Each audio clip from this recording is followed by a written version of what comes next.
often asked by campground owners how to make sure they get the highest selling price if they're thinking about selling their business. One of the things that is often overlooked in the sale of the business are the intangible items.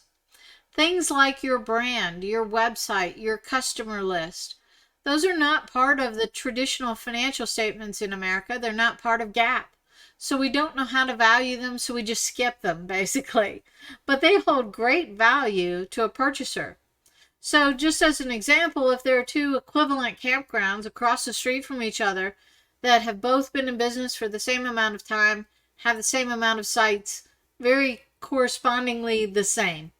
But one of them has an awesome website and a brand where they sell their t-shirts and other items in their camp store, versus the other one who doesn't have any of that, who doesn't have a website, doesn't have a list of their customers, doesn't have branding. Which one's more valuable? Well, by looking at just financial statements, you may think they're equal. But when we look at the intangible things, the intellectual property involved, their value is very different. So I suggest that every campground owner create an ongoing list of the intangibles for your park. First off, start easy, your website. Obviously, many of you have built up websites and have great presence on them. Strive for that. Are you number one in the search for your local area for campgrounds? Do you have any special site references that people always find you for because you have a lazy river or you have gem mining or some other topic specific to your park that you marketed on? Those are very valuable, so list that out. I'd suggest even looking at the traffic for your website. How many visitors are on your site in a particular day, month, year equivalent? How many make purchases or book from your website? A big thing now is to look at the booking percentage. How many sites do you book from your online reservation system versus by phone? Obviously, that's a big deal.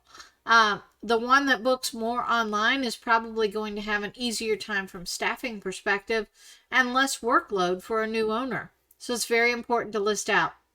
Also, do you have a standard operating procedures manual? Do you have written or documented procedures for doing certain things, like hosting rallies or maybe even where all of your emergency cutoffs are? Very important things to document. I always suggest documentation is a big deal in selling a park because it makes stepping into those shoes as a new owner a lot easier and a lot less battles to fight and things to learn. And lastly, your customer list. Really, nowadays, there's no reason you shouldn't be getting a great customer list, including your customer's name, address, cell phone number, email address. You have a lot of information there, and if people are just keeping just names or just email addresses, they're really doing a disservice to the value of their business. That information as a whole is a great marketing campaign in the works, whether you do it or not, but it's great intellectual property. So in your intellectual property statement, you also should list out how many guest names and information and emails do you have. Do you do targeted emails and get a certain response rate on your emails? That's also important.